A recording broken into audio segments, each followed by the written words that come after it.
puisqu'on a fait ça sous forme de vidéo. Si vous voulez en live, vous pouvez venir voir aussi sur le stand Claranet.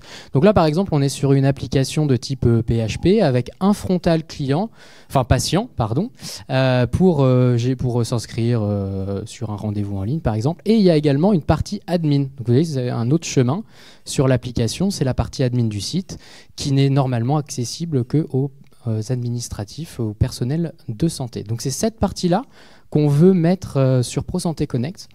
Donc la première chose qu'il va falloir faire, c'est vous rendre sur votre compte en fait, ProSanté Connect pour aller récupérer un ensemble d'informations qui vont nous permettre de déléguer l'authentification à un tiers.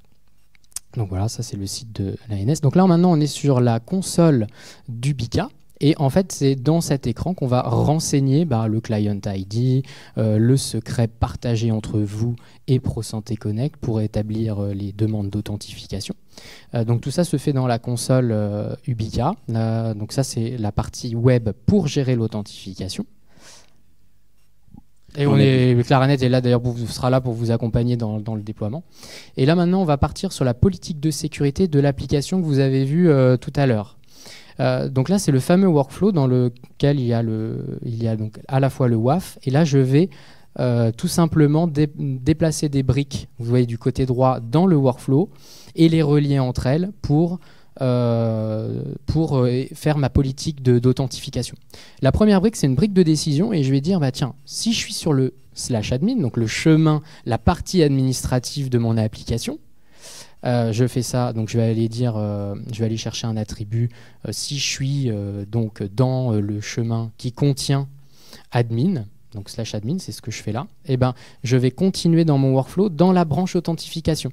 Si je n'y suis pas, je continue tout simplement comme tout à l'heure pour laisser mes clients pouvoir prendre des rendez-vous sans authentification, bien sûr, parce que je ne veux pas mettre l'authentification ProSanté Connect à mes patients. Et puis là, j'ai la brique un petit peu plus spécifique. J'ai sauté la configuration de cette brique-là pour pas que ce soit trop long, mais c'est là qu'on va dire, voilà, je veux mettre cette application-là dans mon portail d'accès unifié. Donc là, je vais mettre le lien vers l'application.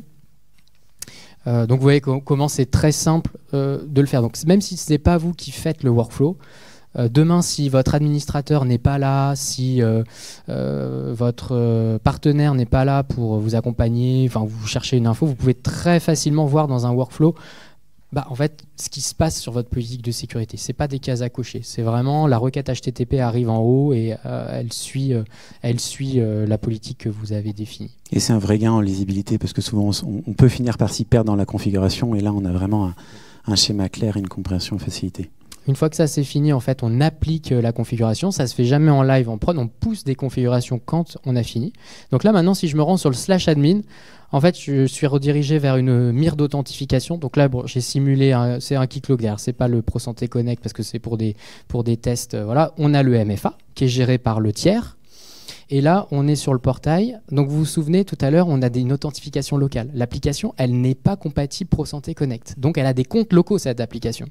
Ce que je vais faire pour aider mes utilisateurs, une fois qu'ils ont passé la barrière de l'authentification ProSanté Connect, il va falloir qu'ils renseignent leur compte local dans le data store du WAF. Donc, la première fois, ils vont avoir 2 authentifications, ProSanté Connect et l'authentification de l'application.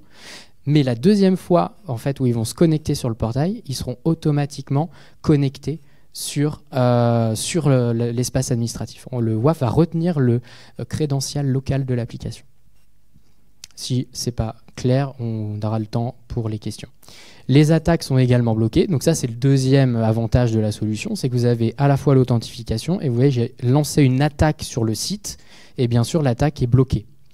Donc ici, on est dans la partie log et on voit que en rouge, on a le pattern, la chaîne de caractères qui a matché avec une potentielle attaque.